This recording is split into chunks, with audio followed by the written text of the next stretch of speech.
Chapter 38. And it came to pass at that time that Judah went down from his brethren, and turned into a certain Adulamite, whose name was Hira. And Judah saw there a daughter of a certain Canaanite, whose name was Shua. And he took her, and went into her. And she conceived, and bore a son, and he called his name Er. And she conceived again, and bore a son, and she called his name Onan. And she yet again bore a son, and called his name Shelah. And he was at Kezib when she bore him. And Judah took a wife for his firstborn, and her name was Tamar. And Judah's firstborn, was wicked in the sight of the Lord, and the Lord slew him. And Judah said unto Onan, Go in unto your brother's wife, and perform the duty of a husband's brother unto her, and raise up seed to your brother. And Onan knew that the seed would not be his. And it came to pass, when he went in unto his brother's wife, that he spilled it on the ground, lest he would give seed to his brother. And the thing which he did was evil in the sight of the Lord, and he slew him also. Then said Judah to Tamar, his daughter-in-law, Remain a widow in your father's house till Shelah, my son, be grown up. For he said, Lest he also die, like his brethren. And Tamar went and dwelt in her father's house. And in process of time, Shua's daughter, the wife of Judah, died. And Judah was comforted, and he went up unto his sheep shearers to Timnah, he and his friend Hira the Adulamite. And it was told Tamar, saying, Behold, your father-in-law goes up to Timnah to shear his sheep. And she put off from her the garments of her widowhood, and covered herself with the veil, and wrapped herself, and sat in the entrance of Enaim, which is by the way to Timnah. For she saw that Shelah was grown up, as she was not given unto him to wife. And when Judah saw her, he thought her to be a harlot, for she had covered her face. And he turned unto her by the way, and said, Come, I pray you, let me come in unto you. For he knew not that she was his daughter-in-law. And she said, What will you give me, that you mayest come in unto me? And he said, I will send you a kid of the goats from the flock. And she said, Wilt you give me a pledge till you send it? And he said, What pledge shall I give you? And she said, The signet, and your cord, and your staff that is in your hand. And he gave them to her, and he came in unto her, and she conceived by him. And she arose and went away, and put off her veil from her, and put on the garments of her widowhood. And Judah sent the kid of the goats by the hand of his friend the Adulamite, to receive the pledge from the woman's hand, but he found her not. Then he asked the men of her place, saying, Where is the harlot that was at Enaim, by the wayside? And they said, There hath been no harlot here. And he returned to Judah, and said, I have not found her. And also the men of the place said, There hath been no harlot here. And Judah said, Let her take it, lest we be put to shame. Behold, I sent this kid, and you have not found her. And it came to pass, about 3 months after, that it was told Judah, saying, Tamar, your daughter-in-law, hath played the harlot. And moreover, behold, she is with child by harlotry. And Judah said, Bring her forth, and let her be burnt. And when she was brought forth, she sent to her father-in-law, saying, By the man whose these are, am I with child? And she said, Discern, I pray you, whose are these, the signet, and the cords, and the staff? And Judah acknowledged them, and said, She is more righteous than I, for as much as I gave her not to Shelah, my son. And he knew her again no more. And it came to pass in the time of her travail, that, behold, twins were in her womb. And it came to pass, when she travailed, that one put out a hand, and the midwife took and bound upon his hand a scarlet thread, saying, This came out first. And it came to pass, as he drew back his hand, that, behold, his brother came out. And she said, Wherefore have you made a breach for yourself? Therefore his name was called Peretz. And afterward came out his brother, that had the scarlet thread upon his hand, and his name was called Zerah. All right, let's go back up to verse 1. I know in the last chapter we had the story of Joseph being taken, thrown in the pit. Joseph's been sold off to slavery.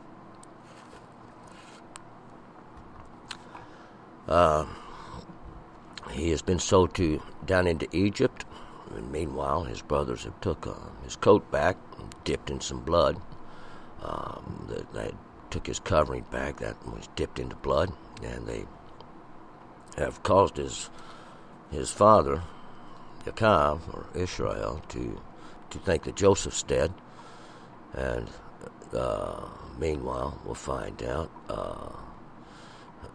the Midianites have sold Joseph to Potiphar. But we're going to change over from there. Joseph's going to be gone for a little while, and we're going to talk about some of the cohabitations of Judah. Judah's those are praised, means praised. He was the son of Leah. And we're going to pick it up here in verse 1. And it came to pass at that time, about that time they had sold Joseph off down into captivity, that Judah went down from his brethren. He left off from that house. That's basically what it means, to leave out from among those of his brothers, his similar understandings as he had, and he turned into a certain Adullamite whose name was Hira. So he's going to leave the house. He's going to go out on his own. He turns into a certain Adullamite. That's going to be his buddy. A certain Adullamite. That's those of the justice of the people. The Adullami, those that take up the justice of the people. His name's going to be Hira, or that's his Shem. Hira means kind of like this splendorous, something splendorous that's been bleached white or blanched or caused to be white in some way. 2. And Judah saw there a daughter of a certain Canaanite whose name was Shua, and he took her and went in unto her. And Judah saw there a daughter. That's an understanding that comes forth, we'll find out, from this certain Canaanite. That's those of humility, and his name was Shua. Shua is what's known as a hula. That is like somebody shouting out because they found some treasure, hooray, or something in that sense. We can look at it like a cry of riches. And he takes his daughter, and he went in unto her. 3. And she conceived and bore a son. He called his name out her. And she's going to have a son. That's a masculine that goes forth. A little bit of strength, something to carry on the Shem. And means watchful, kind of like the one who opens the eyes, is awake, kind of like somebody that's paying attention. 4. And she conceived again, and bore a son. She called his name Onan. And she conceived again, bore another son, another masculine one that would carry forth the Shem, that name. And his name would be strong, to have strength or abilities. 5. And yet again bore a son, called his name Shelah. And he was at Kazib when she bore him. And she yet again had another son, that's another masculine, that go forth to carry on that name. She called his name Shelah. Shelah is a request. It's like a question, a petition, an inquiry, asking for something. And he was at Kazib when she bore him. Kazib is to deceive, or to lie, or to falsify. 6. And Judah took a wife for the firstborn, and her name was Tamar. So Judah takes a wife of the firstborn. It's a reflection for his understanding his first son, the one who would come forth. That's the one who's awake, the awakened one. And her name, her Shem, is Tamar. Tamar is Tamar's a palm tree. Tamar means to be, a palm tree is that which is erect, it's right, it's correct. 7. And Judah's firstborn, was wicked in the sight of the Lord, and the Lord slew him. That one that's awakened, watchful, he's paying attention. That's Judah. Those are praisings. Firstborn, this one that would come forth from them first. He was wicked in the sight of the Lord. That's that holy name. That's the presence himself. And the Lord, that's the presence himself, slew him. For that very reason, he was wicked. 8. And Judah said unto Onan, Go in unto your brother's wife, and perform the duty of a husband's brother unto her, and raise up seed by your brother, and raise up seed to your brother. And Judah, the one of praising, says to Onan, that's the one that has the ability to do that. He goes unto to your brother's wife. Go into your brother's wife. That's going to be the reflection of his understanding. That was and perform the duty of a husband's brother unto her. And do that duty. This is where we're going to get this first understanding of this a law that has to do with the next of kin law, as we're going to find out. This is going to perpetuate down through this line, this law,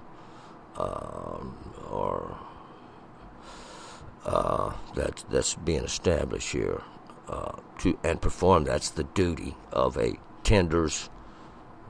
husband's brother, the one who tends to his brother. That's one of a similar understanding, in order to carry on the sham or the presence of his brother. 9. And Onan knew the seed would not be his. And it came to pass, when he went unto his brother's wife, that he spilled it on the ground, lest he should give seed to his brother. And Onan, the one that had the ability to do that, knew that it wasn't going to be his son. It wasn't going to carry on his shem. It was going to be for his brothers, one who had the same understanding. We'll find out they're not always alike. Was wicked before the Lord.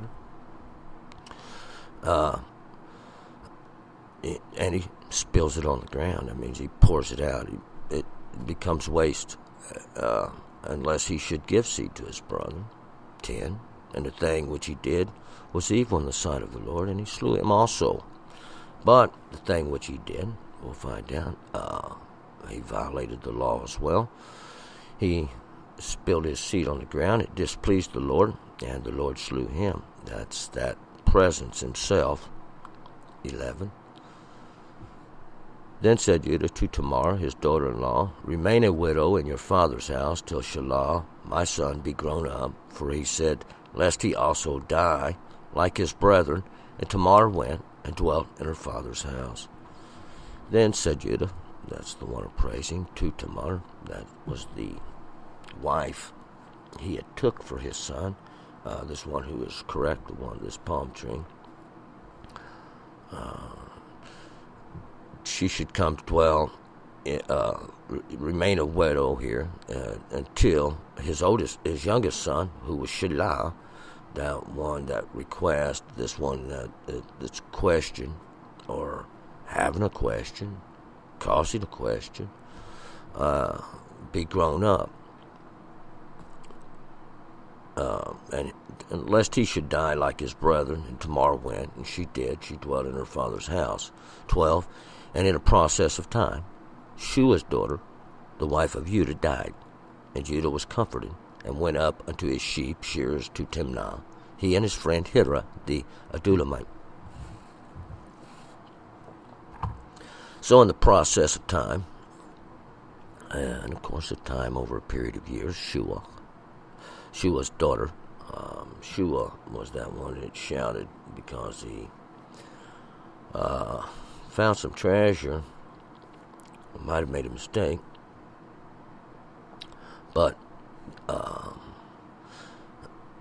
this was the wife of Judah, that reflection of his understanding. She dies, and Judah, the one who was praising, comforted, and being comforted, he went up unto his sheep shears to Timnah. Timnah is Timnah's a portion or an assigned place. It's something that's restrained. It has a border. It's bound up. He and his friend Hira, the Adulami, and we remember Hira, that one who was bleached white, being splendorously bleached white, or shining, you might say.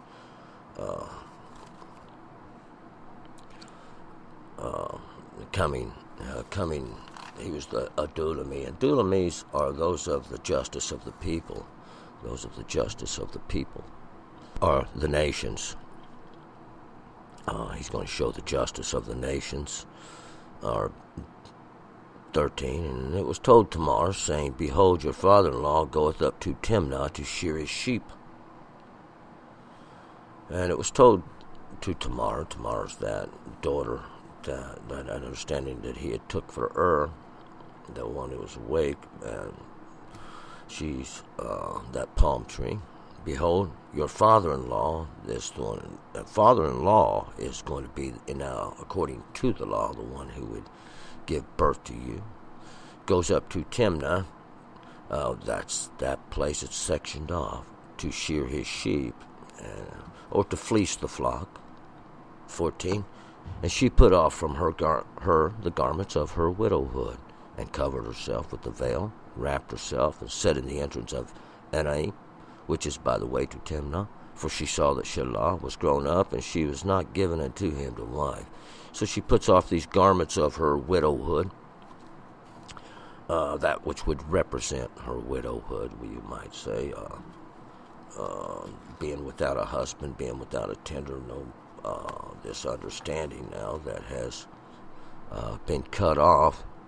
And these would be the garments that represent that. The garment's always that which covers, conceals, and so to speak. It's hiding these or showing these. He covered herself with this veil. That veil is to obscure, so it can't be seen clearly, we might. And wraps herself and sits in the entrance, and she wraps herself or hides herself in a manner of speaking, and she sits at the entrance of Enaim. Enaim is the place of wet fountains, and a fountain, Naim, it's the plural of a fountain. Fountain's always that place where we get a little bit of understanding. We'll find that that's what's going on here. And this is, which is by the way of Timnah, that place that goes up to where they're restrained. For she saw that Shelah was grown up, and that would be that one who would go forth a request, this one of petition, this one who questions or causes to question, you might say, was grown up. He had become a man, and she wasn't given to him to wife. He hadn't taken her to be a reflection of his understanding. 15. When Judah saw her, he thought her to be a harlot, for she had covered her face. So Judah's going up to shear his sheep. He sees Tamar sitting there by the fountains on his way up, and he thinks she's a harlot. He thinks she's a harlot is not only a woman who is misguided. It's also an understanding that's been misled. She's covered her face. She's hiding those things that that's made plain. 16. And he turned unto her by the way and said, Come, I pray you, let me come in unto you. For he knew not that she was his daughter-in-law. And she said, What wilt you give me that you mayest come in unto me? So he turns unto her, or goes over there, and says, Come, I pray you, let me come unto you. And we'll find out, he makes his proposal, so to speak,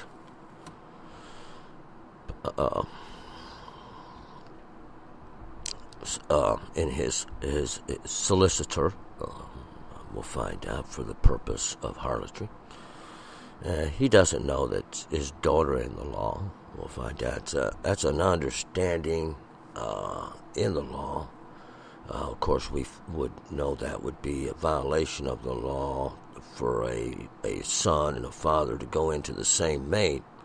And this would be that law we would be talking about there. And she said, "What will you give me? What will you give me and that you mayest come into me?" 17, he said, "I will send you a kid of the goats from the flock." She said, "Would you give me a pledge till you send it?" So he says, "I'll give you a kid." A kid is a one that's not grown yet. It's a young goat. We'll find out this one's going to be a he-goat from the flock. A goat is always that one of the flock that's these that are led, and this flock here is going to be the goats. I refer to those that take up that are used like a replacement. And this is going to be the pledge he says he will give her. 18. He said, What pledge shall I give you?" And she said, "The signet and your cord and your staff that is in your hand." And he gave them to her, and came in unto her, and she conceived by him. And he says, "What pledge will I give you?" And this is going to be the price, the signet. The signet is a ring that shows your signature. It might as well just got your name on it. A ring is something. It's that of God. It's usually made of gold, not necessarily, but it's a circle that goes around your finger. Your finger's on your hand. It's a little one work. Might say those things that manipulate the work of your hands. And he gave them to her. This cord. This cord here is twine.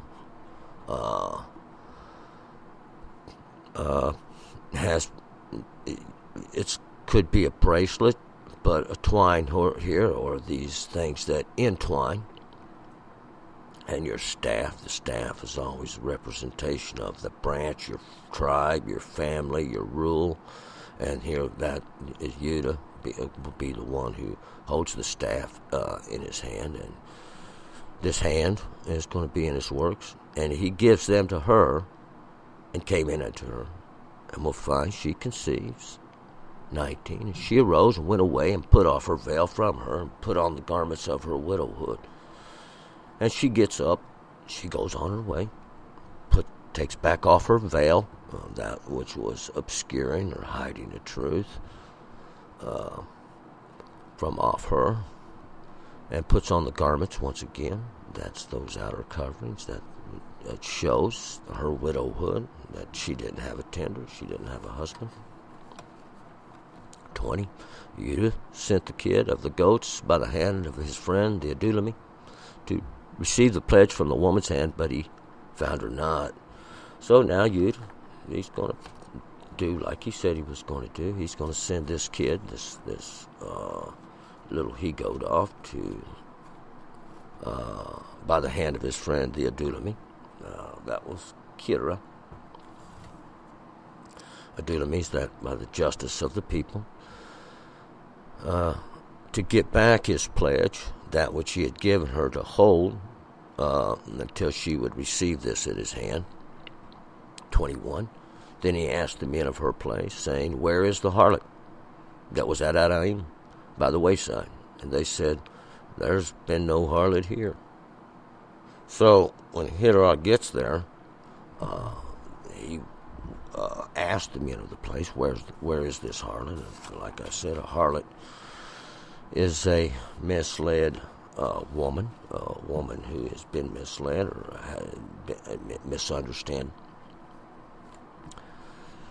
Represents also that a truth that's kind of got a little misunderstanding there. This one here was at Enaim. That's that place of wells, or place of fountains, by the wayside, or on the way as they went up to fleece the flock. And he wants to know where's the harlot, but the men there say there's no harlot here. 22, and he returned to Judah and said, I have not found her. And also the men of the place said, there has been no harlot here. So when Hira gets back to Judah, he tells him there's no harlot there. And 23, Judah said, let her take it, lest we be put to shame. Behold, I sent this kid, and you have not found her. And Judah says, let her take it. He gives it up, the staff, the cord, and the ring. And he tells Hira that he sent the kid. He's got a witness. He sent the he-goat, but she couldn't be found. 24, and it came to pass about 3 months after that it was told Judah, saying, Tamar, your daughter-in-law, hath played the harlot. Moreover, behold, she is with child by harlotry. And Judah said, bring her forth and let her be burnt. And it comes to pass, or in time, as we'll find out, these 3 months after, three's always, it's going to complete the witness, make it strong. These months, a month is a period of the moon, a cycle, not the great cycle, of course that's a year, but a month is the accumulation of 28 days, a period where of light and darkness, a progressive growing light, and of course it has a period of darkness that goes with it. But after this period, these 3 months, it was told to Judah that Tamar was with child by harlotry, that she had played the harlot. Judah says, bring her forth to let her be burnt, let her be destroyed. We'll find out. 25, when she was brought forth, she sent to her father-in-law, saying, by the man whose these are, am I with child? And she said, discern, I pray you, whose are these, the signet and the cords and the staff. So she brings them forth, or they go to bring her forth, and she sends her to her father-in-law. She sends to Judah, this one who, according to the law, was her father. And she sends him she says, by the man whose these are, am I with child? So she says, this is going to be the father of this child that I'm pregnant with. And she tells him that for him to discern whose they are, this signet, of course, we know that it was Judas. Might as well have had his name on it.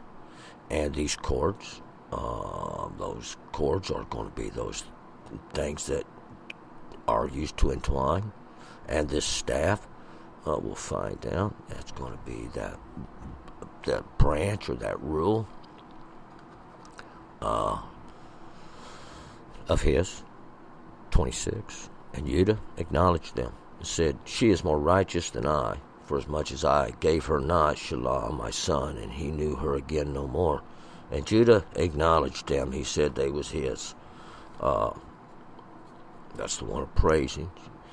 He claimed those things, and he says that Tamar, that palm tree, is more righteous than he is, or more correct than him, because he had violated the law when he had not give her Shelah to be a reflection of his understanding. That one who made a request, this petition or this inquiry, and he didn't know her again anymore. 27. And it came to pass in the time of her travail that, behold, twins were in her womb. And it comes to pass. So in the course of time, when she would bring forth, there were twins. Twins, that's because there's two. And twins means we'll get to witness this here, that these ones that are born of Tamar.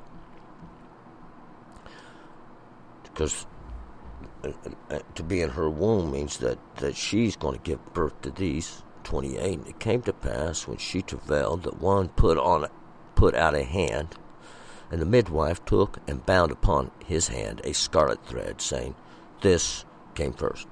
This came out first. And it comes to pass, when she travailed, one put out his hand. His works was put forth to this midwife, this one who's the one who come to help, to support in the birth, took and bound on his hand a scarlet thread to show that he was the one who would be born first. Because sometimes the identical twins are born and you can't tell them apart. Would not be the case here. 29. It came to pass, as he drew back his hand, that behold, his brother came out, and she said, Wherefore have you made a breach for yourself? Therefore his name was called Peretz. So as she was giving birth, it comes to pass, this one, who would be Zerah, would draw back his hand, his works, and behold, his brother would come out. And the midwife says, because you have made a breach for yourself. A breach is a break, a opening, a way. And she would call his name Peretz. And that's what Peretz means, one who makes a breach, makes a way for himself. 30. And afterward came out his brother, and had a scarlet thread upon his hand, and his name was called Zerah. Zerah means a rising light, a light coming forth. Anytime we got a light coming forth, there's a little understanding coming forth. We'll find out. Tamar may be correct. Tamar may be a palm tree and stand for all righteousness. We'll find out even that justice for all the other nations.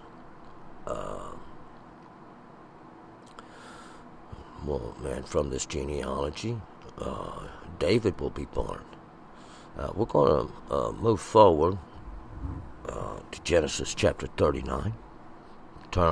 Return.